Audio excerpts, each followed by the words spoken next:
सो hello बच्चों, welcome once again to our YouTube channel. तो जैसा कि आपको पता है कि आज ही एनटीए ने जेईई मेन सेशन 1 और सेशन 2 की जो डेट्स हैं वो अनाउंस कर दी हैं। और जेईई मेन सेशन 1 जो है जनवरी 21 से लेकर के जनवरी 30 के बीच में होगा।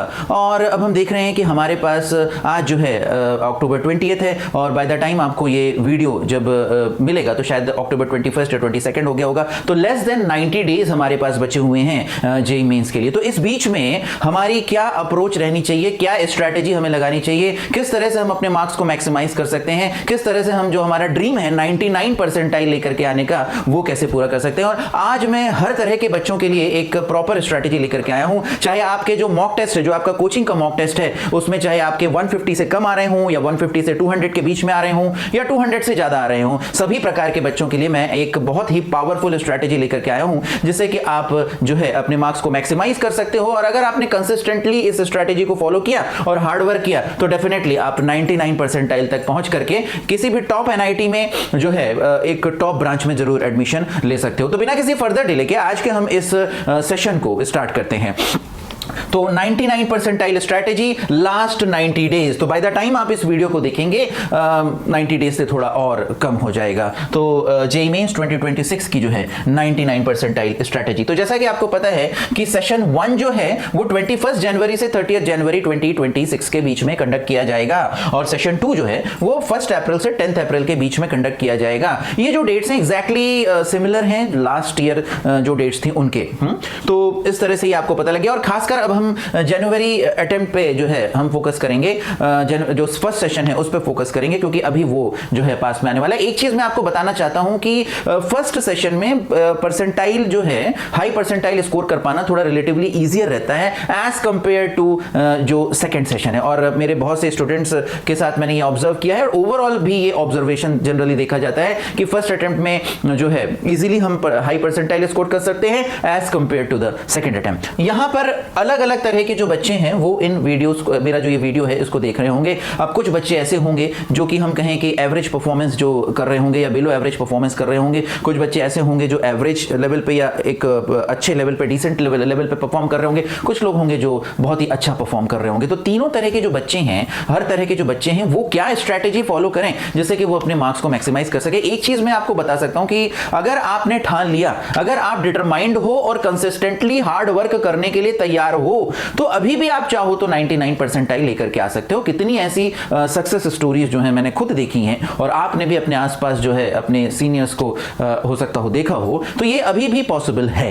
अब यहां पर हम देखेंगे कि वो बच्चे जिनका मॉक टेस्ट में 150 से कम नंबर आ रहा है। अब एक चीज देखिए कि कोचिंग के मॉक टेस्ट में 150 लाना भी थोड़ी बड़ी बात होती है, इतना आसान काम नहीं है। बहुत सारे बच्चे जो हैं जनरली 150 से कम लेकर के आते हैं, राइट। तो 150 लेकर के आना भी बड़ी बात होती है। तो अगर आप 150 से कम मार्क्स स्कोर कर पा रहे हो मॉक टेस्ट में, तो आपकी क्या स्ट्रैटेजी रहनी चाहिए। तो डेफिनेटली थोड़ा सा आपका प्रिपरेशन उस स्ट्रॉन्ग लेवल पे नहीं है। तो आपको क्या करना होगा, हो सकता हो ऐसा हो कि आपके सारे जो सब्जेक्ट्स हैं उन पे आपकी प्रॉपर कमांड ना हो, या ऐसा भी हो सकता है कि जो सारे टॉपिक्स हैं हर टॉपिक में आप स्ट्रॉन्ग ना हो। कुछ टॉपिक्स आपके स्ट्रॉन्ग होंगे, कुछ टॉपिक्स जो हैं आपके वीक होंगे, राइट। तो पहला काम आपको यह करना है कि आइडेंटिफाई द स्ट्रॉन्ग टॉपिक्स। यहां पर मैं ये नहीं कह रहा हूं सर कि आप जो है पूरा का पहले फर्स्ट गो में ही आप कोशिश करिए कि पूरा सिलेबस खत्म करना है। नहीं सर, पहले आप क्या करिए, अपने जो स्ट्रॉन्ग टॉपिक्स हैं उनको आप आइडेंटिफाई कर लीजिए। सर, जो आपके स्ट्रॉन्ग टॉपिक्स हैं उनको अच्छे से कर लीजिए, उनको अच्छे से कर लीजिए। अब अच्छे से करने का क्या मतलब है सर, एक तो कॉन्सेप्ट रिवाइज कर लीजिए, लेकिन हमेशा थ्योरी में मत लगे रहिए।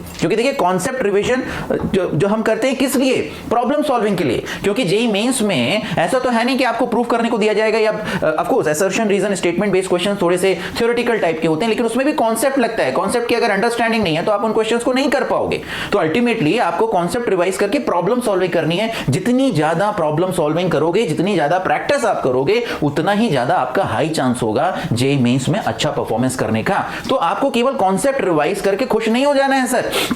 Concept revision is just a part, right, and don't waste too much time. ये भी आप ध्यान रखिए। कई बार बच्चे क्या करते हैं कि एक वीडियो देखा, उससे पूरा नोट्स बनाया, थ्योरी बनाई, फिर कहीं और से किसी और के नोट्स मिले, उससे थोड़ा और पढ़ाई करी, फिर एक वन शॉट वीडियो देखा, फिर इधर और यूट्यूब में कुछ और देखा। तो इस तरह से काफी हौच पौच हो जाता है और पूरा टाइम उनका निकल जाता है किसमें, केवल कॉन्सेप्ट पढ़ने में, थ्योरी पढ़ने में। बच्चों, कॉन्सेप्ट्स को पढ़ने के बाद आपको जो क्वेश्चन प्रैक्टिस है बहुत ज्यादा जरूरी है। विदाउट क्वेश्चन प्रैक्टिस आप एग्जाम में अच्छा परफॉर्मेंस नहीं कर सकते, क्योंकि ultimately you have to solve solve problems in the exam, you should know how to apply those concepts. वो तभी हो पाएगा जब आप प्रैक्टिस करोगे। तो अच्छी तरीके से कर लेने का मतलब होता है सर रिवीजन कर लीजिए, कॉन्सेप्ट्स को रिवाइज कर लीजिए। जेईई मेंस के पीवाईक्यूज 2019 से लेकर के 2025 तक अच्छे से सॉल्व कर लीजिए सर। अब यहां पर आप ये कहेंगे कि सर कई बार जेईई मेंस के क्वेश्चन थोड़े रिपीटेटिव नेचर के होते हैं, एक ही कॉन्सेप्ट पे कई सारे क्वेश्चंस पूछे जाते हैं। डेफिनेटली अगर आप जो है जब आप इन क्वेश्चंस को सॉल्व करने के लिए कोशिश करोगे, सॉल्व करने का जब ट्राई करोगे, तो आप खुद ही समझ जाओगे कि ये कॉन्सेप्ट रिपीटेशन है। तो एक दो क्वेश्चंस उस कॉन्सेप्ट से रिलेटेड अगर आपने कर लिया और फिर उसी कॉन्सेप्ट से रिलेटेड एक और क्वेश्चन आ रहा है, आपको कॉन्फिडेंस लग रहा है देख करके कि सर भी मैं क्वेश्चन आराम से कर लूंगा, स्किप कर दो उस क्वेश्चन को स्किप कर दो, no problem at all, right. But still ये आपको करना 2019 से 2025, इसमें आपको ऑलमोस्ट हर तरह के पैटर्न, हर टाइप के क्वेश्चंस की प्रैक्टिस हो जाएगी, थोड़ा डिफिकल्ट टाइप के क्वेश्चंस की भी प्रैक्टिस हो जाएगी, इजी टाइप के क्वेश्चंस की भी प्रैक्टिस हो जाएगी, राइट। इसके बाद जब आपने अपने स्ट्रॉन्ग टॉपिक्स को अच्छा कर लिया, उसके बाद आपको क्या करना है सर, अभी भी मैं सिलेबस खत्म करने की बात नहीं कर रहा हूं, अभी मैं ये कह रहा हूं कि अब आपने देखा कि ठीक है मैंने अपने स्ट्रॉन्ग टॉपिक्स अच्छे कर लिए, अब मुझे बाकी बचे हुए जो मेरे टॉपिक्स हैं उनको करना है। तो जो बचे हुए टॉपिक्स हैं जिनमें आपको कॉन्फिडेंस नहीं है, आप उसमें आइडेंटिफाई करिए high weightage topics. High weightage का मतलब है कि ऐसे टॉपिक्स जिनसे जेईई मेंस के पेपर में क्वेश्चंस आने की जो चांसेस हैं, प्रोबेबिलिटी है, बहुत ज्यादा है। ऐसे हाई वेटेज टॉपिक्स हर सब्जेक्ट में होते हैं, मैथ्स में होते हैं, फिजिक्स में होते हैं, केमिस्ट्री में होते हैं। फिजिक्स में जैसे मॉडर्न फिजिक्स एक बहुत ही इंपॉर्टेंट टॉपिक है, साल दर साल उसे जो है काफी बड़ी जो है नंबर्स में क्वेश्चंस पूछे जाते हैं, राइट। तो सबसे पहले आपने क्या किया कि भाई आइडेंटिफाई हाई वेटेज टॉपिक्स, फिर इनके कॉन्सेप्ट्स रिवीजन करिए। अब ये कॉन्सेप्ट रिवीजन कहां से करेंगे सर, कोचिंग के नोट से कर लीजिए, या कहीं पे भी बहुत अच्छे अगर आपको कोई वन शॉट वीडियो मिल जाते हैं यूट्यूब में, तो वहां से भी आप इसको रिवीजन कर सकते हो। लेकिन यहां पे मैं आपको एक कॉशन देने वाला हूं कि बहुत ज्यादा आपको टाइम वेस्टेज वीडियोस देखने में या बहुत सारे थ्योरी पढ़ने में नहीं करना है। अल्टीमेटली आपको क्या करना है, कॉन्सेप्ट अच्छे से पढ़ लीजिए, लेकिन फिर उसके बाद प्रॉब्लम सॉल्विंग पे फोकस करना है, राइट। तो पहले आप क्या करिए, कॉन्सेप्ट्स को रिवीजन कर लीजिए। अब देखिए आपके पास 5 साल का या 2019 से 2025 तक का पेपर सॉल्व करने का आपके पास अगर टाइम नहीं है यहां पे, तो आप क्या करिए, solve pass 2 to 3 years PYQ, इतना तो कम से कम कर ही लीजिए। ये आपको एक डिसेंट लेवल पे जेईई मेंस लेवल की तैयारी जो है आपको करवा देगा, राइट। और इसके बाद अब आपको क्या करना है सर, मैक्सिमाइज सिलेबस कंप्लीशन। क्यों मैं बोल रहा हूं सर, क्योंकि देखिए आर पार की लड़ाई लड़नी है। जब आप ट्राई कर रहे हो तो पूरा ट्राई करो। हाँ, मैंने आपको ये नहीं कहा कि आपके 99 परसेंटाइल नहीं आ सकते हैं अगर आप कंसिस्टेंटली मेहनत करोगे, ये मैंने कहा है। तो मैंने अब ठीक है, आप अगर अभी 150 या उससे कम स्कोर कर पा रहे हो, मैं आपको एक रियलिस्टिक पहली चीज मैंने बताई, जो रियलिटी है वो मैं बताने की कोशिश कर रहा हूं। लेकिन अभी हम जहां खड़े हैं और हम जहां पहुंच सकते हैं, अपनी मेहनत से हम कहीं भी पहुंच सकते हैं। तो आपको क्या करना है भैया, आप अपना सिलेबस कंप्लीशन को मैक्सिमाइज करने की कोशिश करो। क्यों मैं ऐसा बोल रहा हूं कि अगर आप 99 परसेंटाइल क्रॉस करने की कोशिश करोगे, वहां पे अगर आपका सिलेबस कंप्लीशन नहीं है, ये आपको बहुत अच्छे तरीके से हेल्प नहीं करेगा, ये आपको हार्म करने वाला है।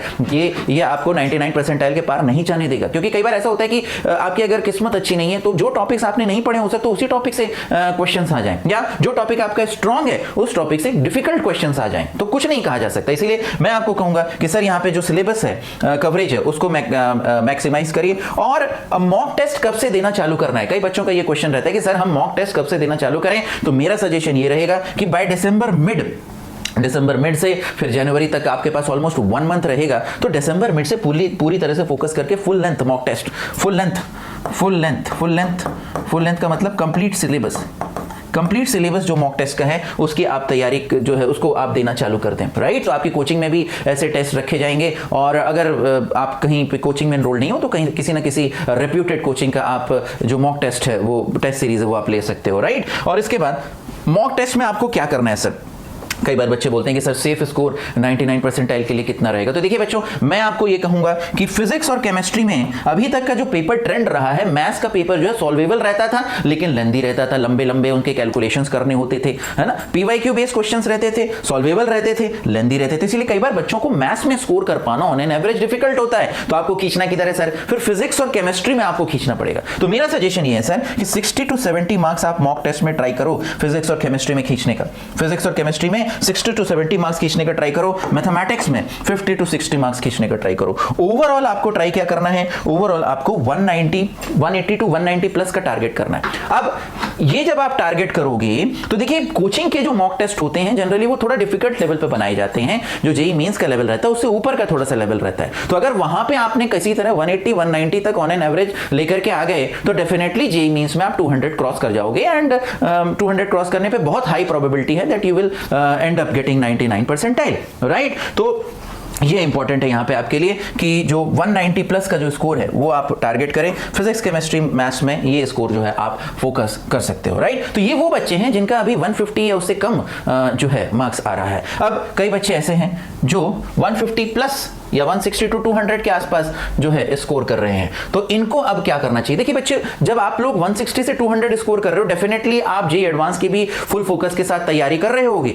आपके जो है काफी टॉपिक्स जो है उसमें स्ट्रांग होल्ड होगी, राइट। हो सकता है आपका सिलेबस भी ऑलमोस्ट पूरा का पूरा खत्म हो या खत्म होने वाला हो, राइट। और आपकी कंडीशन बाकियों के मुकाबले काफी अच्छी होगी। यहां पे अब बच्चों को ये एक संशय आता है, एक डाउट आता है कि सर जेईई मेंस पे फोकस करें या जेईई एडवांस पे फोकस करें। अब बच्चों यहां पे मैं ये कहना चाहता हूं कि जनवरी अटेम्प्ट में आप अगर जनवरी अटेम्प्ट तक अगर आप थोड़ा ज्यादा मोर फोकस अगर आप जेईई मेंस पे रखोगे तो इसका इफेक्ट क्या होगा बच्चों, इस पे ध्यान दो। जेईई मेंस में अगर आपने फोकस किया तो जेईई मेंस का जनवरी अटेम्प्ट में सपोज आपके 99 परसेंटाइल प्लस आ गए, this is a comfortable score, right. तो आपका एनआईटी में तो पक्का ही है सर, एक अच्छे एनआईटी में अच्छे ब्रांच के साथ आपका पक्का है। अब आप क्या कर सकते हो, टेंशन फ्री होकर जेईई एडवांस पे फोकस कर सकते हो, राइट। जेईई एडवांस की फुल फ्लेजेड तैयारी कर सकते हो। आपको फिर वापस अप्रैल अटेम्प्ट के लिए वापस जेईई मेंस की तैयारी करने के लिए अपना टाइम नहीं देना पड़ेगा, राइट। और मेंटली भी आप काफी कॉन्फिडेंट फील करोगे, रिलैक्स्ड फील करोगे, राइट। तो इसीलिए आपको अपना फोकस जेईई मेंस में फिलहाल बना के रखना है। जेईई एडवांस को थोड़ा सा जो है पीछे रखना है, थोड़ा सा बैक सीट पे आपको रखना होगा, राइट, जिससे कि आप जो है सेफ स्कोर 200 220 प्लस क्रॉस कर सको, राइट। इसके बाद अब देखिए आप जो है आप अच्छी कंडीशन में हैं, तो मैं तो यही कहूंगा सर कि ट्राई फिनिशिंग द सिलेबस को फिनिश कर दीजिए। सर सिलेबस फिनिश करने में क्या करना है, कॉन्सेप्ट्स रिवीजन करिए, लेकिन केवल कॉन्सेप्ट्स में ही ध्यान मत दीजिए, प्रॉब्लम सॉल्विंग करिए। प्रॉब्लम सॉल्विंग के लिए मैंने बता दिया 2019 टू 2025 के सारे पीवाईक्यूज कर लीजिए। कहीं रिपीटेशन दिखता है तो दो तीन तरह के, एक तरह के प्रॉब्लम करने के बाद उसको आप स्किप कर सकते हैं। अगर आपको देख करके लगता है, कॉन्फिडेंस लगता है कि भाई ये क्वेश्चन आसान है, मैं इसको आसानी से कर सकता हूं, इस तरह का क्वेश्चन मैंने ऑलरेडी कर रखा है, राइट। तो यहां पे revise concepts, solve JEE Mains PYQs. और दिसंबर मिड तक मैं आपको भी कहूंगा कि अपना सिलेबस जो है रिवीजन जो है पूरी तरह से खत्म करिए। उसके बाद पूरी तरह से मॉक टेस्ट में फोकस करिए सर। और मॉक टेस्ट में आपका टारगेट क्या है सर, आपका टारगेट है physics 70 to 80, chemistry 70 to 80, mathematics 60 to 70, right. तो ये अगर आप करोगे और आपका क्या होना चाहिए, ट्राई टू स्कोर 200 प्लस। देखिए अभी तक आप 160 या 150 से 200 वाले रेंज में हो, तो देखो आपको उस रेंज से ऊपर जाना है, आपको 200 से 250 वाले रेंज में चले जाना है, राइट। तो वो सेफ स्कोर होगा किसके लिए, जेईई मेंस के लिए। तो आपको क्या करना है, 200 प्लस जो है टारगेट करना है। फिजिक्स में 70 to 80, ठीक है, केमिस्ट्री में 70, फिजिक्स केमिस्ट्री में स्कोर करना आसान होता है। मैथमेटिक्स में आप जो है 60 to 70 तक का जो स्कोर है उसको आप टारगेट रख सकते हैं। हालांकि ये कोई हार्ड एंड फास्ट रूल नहीं है बच्चों। क्यों, क्योंकि कई बार ऐसा भी होता है कि जेईई मेंस का जो पेपर है वो डिफिकल्ट आ जाता है, वो शिफ्ट पूरी की पूरी शिफ्ट डिफिकल्ट होती है। लेकिन एक चीज हमेशा ध्यान रखना कि अगर शिफ्ट डिफिकल्ट आ रही है तो आपको एक्यूरेसी पे ध्यान देना है, पैनिक नहीं होना। पैनिक क्यों नहीं होना सर, क्योंकि कहीं ना कहीं डिफिकल्ट शिफ्ट से हो सकता है आपको भी फायदा हो, राइट। क्योंकि एक चीज ये होती है कि अगर शिफ्ट डिफिकल्ट है तो कम मार्क्स में परसेंटाइल ज्यादा बढ़ जाते हैं, क्योंकि स्कोर ओवरऑल कम हो जाता है, तो आपको टेंशन लेने की जरूरत नहीं है। लेकिन फिलहाल अगर हम ये माने कि मीडियम लेवल का पेपर आ रहा है तो ये जो है आपका सेफ स्कोर होगा 200 प्लस। और फिजिक्स केमिस्ट्री मैथ्स में जो है 70 to 80, 70 to 80 और मैथमेटिक्स में 60 to 70। तो इस तरह से यदि आप कंसिस्टेंटली हार्ड वर्क करते रहेंगे तो डेफिनेटली आप जो है 99 परसेंटाइल को क्रॉस कर जाएंगे। अब यहाँ पे आपके लिए क्वेश्चन है, बिल्कुल भी आपको कॉम्प्लिसेंट नहीं होना है। कॉम्प्लिसेंट अगर आप हुए तो फिर आपका जो प्रिपरेशन है वो सफर करेगा, राइट। कई बार बच्चों को लगता है अरे हम तो कंफर्टेबल है, हमने बहुत पढ़ लिया, हमारे बहुत नंबर आ रहे हैं। बच्चों ऊपर से नीचे आने में टाइम नहीं लगता, उलट फेर होने में टाइम नहीं लगता है ना। जैसे क्रिकेट में हम लोग देखते हैं कि जो वर्ल्ड चैंपियन टीम है कई बार वो किसी कमजोर टीम से भी हार जाती है। वैसे यहाँ पर भी कई बच्चे बहुत स्ट्रांग होते हैं, बहुत दिमाग वाले होते हैं, उन्होंने बहुत पढ़ाई कर रखी होती है, लेकिन लास्ट के जो 2-3 महीने होते हैं उसमें गड़बड़ी कर देते हैं, तो फिर उनके जो ओवरऑल परसेंटाइल है उसमें इफेक्ट आ जाता है। तो आपको ये ध्यान रखना है, क्या ध्यान रखना है सर, कि कॉम्प्लिसेंट नहीं होना है, कंसिस्टेंटली हार्ड वर्क करना है, चाहे इंटेलिजेंट हो बच्चा हो चाहे जैसा भी हो, हार्ड वर्क तो सबको जरूरी है। अब यहाँ पे फिर हमारे जो स्टार बच्चे हैं जिनके 200 से ऊपर आ रहे हैं बच्चों, तो यहाँ पे तो सर मैं यही समझूंगा कि आपका पूरा सिलेबस खत्म है, आपके मैक्सिमम जो टॉपिक्स हैं सारे स्ट्रांग हैं। आइडेंटिफाई कर लीजिए जो छोटे मोटे टॉपिक है जहां पे आपको वीक लग रहा है या जहां पे आप टेस्ट में गलतियां करके आ रहे हो, उनको थोड़ा और आप ब्रशअप करके अच्छे से शाइन कर दीजिए सर, उनको और अच्छा कर दीजिए। राइट। सिलेबस जो है जितना जल्दी हो सके कंप्लीट कर दीजिए और फिर उसके बाद आप फुल लेंथ टेस्ट जो है वो दे सकते हैं। अब यहां पे आपका क्वेश्चन ये हो सकता है सर कि हम जेईई मेंस और जेईई एडवांस में क्या करें। बिल्कुल जेईई मेंस में फोकस बना के रखिए, एट द सेम टाइम आप चाहें तो जेईई एडवांस की भी जो तैयारी है वो पैरेलली कर सकते हैं, क्योंकि आप कहीं ना कहीं पूरी तरह से प्रिपेयर्ड है। लेकिन यहां पे मैं कॉशन देना चाहूंगा अगेन, डोंट बी कॉम्प्लिसेंट, क्योंकि कॉम्प्लिसेंसी से फिर आपका क्या होगा, आपका जो परफॉर्मेंस है वो इफेक्ट होगा, राइट। तो यहां पर जो जेईई मेंस के पीवाईक्यूज हैं आपको complete the entire syllabus, JEE Mains के जो पीवाईक्यूज है वो आपको करने ही है। दिसंबर तक जो है सिलेबस फिनिश करिए। जो एम है 220 प्लस इन मॉक टेस्ट ये आपको जो है स्कोर करना है। और जेईई मेंस और जेईई एडवांस दोनों की आप तैयारी कर सकते हैं, लेकिन एक स्पेशल फोकस जो है आपको कहां रखना है, जेईई मेंस में रखना है, राइट। क्योंकि आपको भी क्या करना है, कंफर्टेबल सिचुएशन में पहुंचना है राइट इन सेशन 1, जिससे कि आप सेशन 1 के बाद पूरी तरह से जेईई एडवांस पे फोकस कर सकते हो। और एक चीज ध्यान रखना है कि अभी तक आपने अच्छी पढ़ाई करी है, अभी तक आपने अच्छी पढ़ाई करी है, आगे भी आपको उस पढ़ाई को कंसिस्टेंटली बना के रखना है ना, नर्वस नहीं होना है और अपना जो पूरा मेंटल बैलेंस उसको मेंटेन करके रखना है और एक अच्छा स्कोर जो है जेईई मेंस में लेकर के आना है, राइट। तो ये वो बच्चे हैं जिनका 200 प्लस है, yes. Now alright, so now इसके बाद फाइनल वर्ड्स मेरे क्या रहेंगे सर। बच्चों एकदम पॉजिटिव रहना है, नेगेटिव करने के लिए पूरी दुनिया आपके पास बैठी हुई है। 10 लोग 10 तरीके से आपको नेगेटिव करेंगे, सिचुएशंस नेगेटिव करेंगे, स्टे पॉजिटिव। सेकंड थिंग है, देखिए ये एग्जाम का टाइम है, अभी डिस्ट्रैक्टेड बिल्कुल आप होना अफोर्ड नहीं कर सकते, डिस्ट्रैक्ट होना नहीं है। कंप्लीट फोकस आपको अपनी पढ़ाई पे, अपने एग्जाम पे जो है बना करके रखना है, राइट। तो स्टे फोकस्ड, बहुत ज्यादा हार्ड वर्क करना है बच्चों, कंसिस्टेंटली हार्ड वर्क करना है। बिना हार्ड वर्क के सक्सेस नहीं मिलता, चाहे वो टॉपर हो, चाहे वो कौन से भी बच्चों। देखिए ऐसा नहीं कह सकते कि वो बच्चा बहुत इंटेलिजेंस है, उसने बिल्कुल भी हार्ड वर्क नहीं किया और उसका रिजल्ट आ गया, ऐसा नहीं होता है। Everyone has to work hard, ठीक है, हार्ड वर्क करना है। कंसिस्टेंसी और हार्ड वर्क के स्ट्रेंथ से जो है आप अपने गोल को डेफिनेटली अचीव करेंगे, 99 परसेंटाइल को डेफिनेटली अचीव करेंगे। तो यहां पर मैं यही कहना चाहूंगा कि जिन बच्चों के 150 से कम आ रहे हैं वो हताश ना हो, फुल फोकस के साथ, स्ट्रैटेजी के साथ जो स्टेप्स मैंने बताए उनको फॉलो करें एंड हु नोस कि आप 99 परसेंटाइल को आराम से क्रॉस कर जाओ। It is very much possible. आपको पॉजिटिव रहना है, डिटरमाइंड रहना है। जिन बच्चों के 160 से 200 आ रहे हैं, कॉम्प्लिसेंट नहीं रहना है, जेईई मेंस पे स्पेशल फोकस बना करके रखना है और मॉक टेस्ट में 200 प्लस का टारगेट रखना है। जिनके ऑलरेडी 200 प्लस आ रहे हैं, आप ऑलरेडी काफी अच्छी पोजीशन में हो, आपका सिलेबस खत्म हो गया है, अच्छे से रिवीजन करके जो इधर उधर के टॉपिक्स थोड़े बहुत वीक रह गए उनको ब्रश अप कर लीजिए और इसके बाद सिलेबस कंप्लीट कर लिए। जेईई एडवांस का भी आप साइमल्टेनियसली फोकस कर सकते हैं। तो बस इस तरह से आज के इस वीडियो को हम यहीं फिनिश करते हैं। तो आई होप कि इस वीडियो से आपका फायदा हुआ होगा। अगर आपको ऐसा लगता है तो इस वीडियो को लाइक कर दीजिए, शेयर कर दीजिए, हमारे चैनल को सब्सक्राइब कर दीजिए और हमें कमेंट करके बताइए और किस तरह की वीडियो हम इस चैनल पे लेकर के आए। तो मिलते हैं अगले वीडियो में। Till then wish you all the best, take care, bye bye.